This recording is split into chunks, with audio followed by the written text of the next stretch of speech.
ভারতের গৌরব।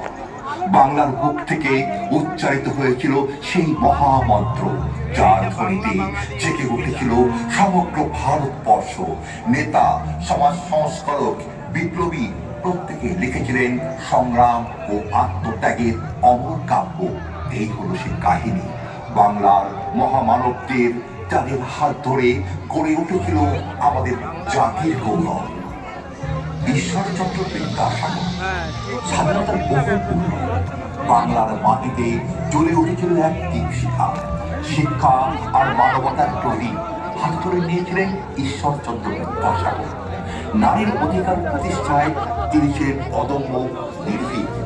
1856 সালে তার সংগ্রামের ফসল হিন্দু বিধবা পুনর্বিবাহ আইন, যা ভেঙে দিয়েছিল শতাব্দীর অমানবিক শৃঙ্খল, জাগিয়ে তুলেছিল সমাজ সংস্কারের বিপ্লব।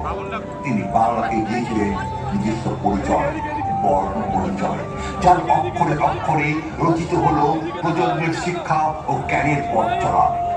আর তার স্নেহ ভরা দিক নির্দেশনায় দৃঢ় হলো বারাসাত বালিকৃষ্ণ গার্লস হাই স্কুল, যেখানে আলোকিত হলো কন্যা শিশুরা, জীবন পেল শিক্ষা উজ্জ্বল আলোয়। তারপরে এলেন স্বামী বিবেকানন্দ, যিনি ভারতের জ্ঞানকে সমগ্র বিশ্বের কাছে পৌঁছে দিলেন।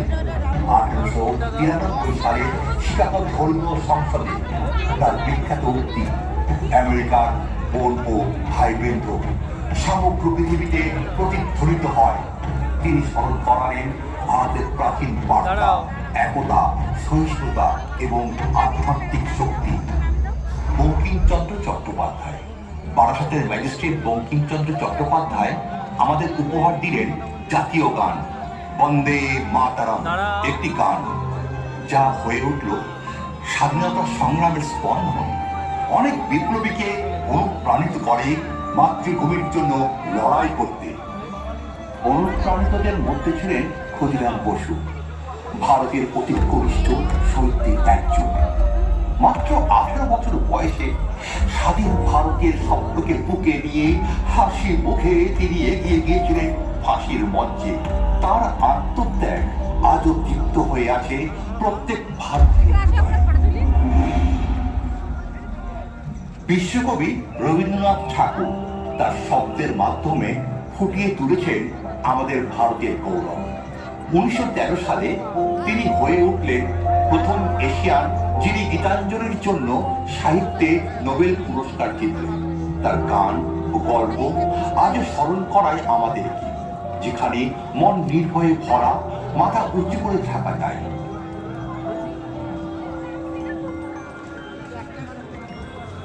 নেতাজি সুভাষচন্দ্র বোস বাংলার নির্ভীক সন্তান। বিশ্বাস করতেন স্বাধীনতা চেয়ে পাওয়া যায় না, ছিনিয়ে নিতে হয়।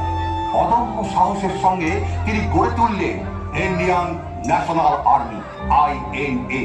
তার এই এক ডাকেই সৈন্যরা একত্রিত হয়েছিল, তোমরা আমায় রক্ত দাও, আমি তোমাদের স্বাধীনতা দেব। স্বাধীন ভারতের তার স্বপ্ন অনুপ্রাণিত করেছে কোটি কোটি মানুষকে গর্ব এবং শক্তি নিয়ে দাঁড়ানোর জন্য।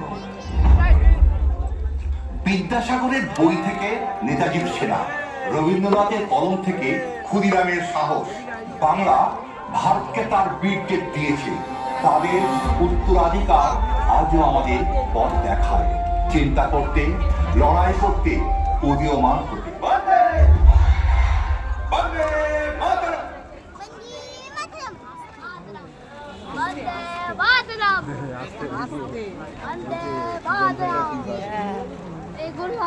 এগুলো কি?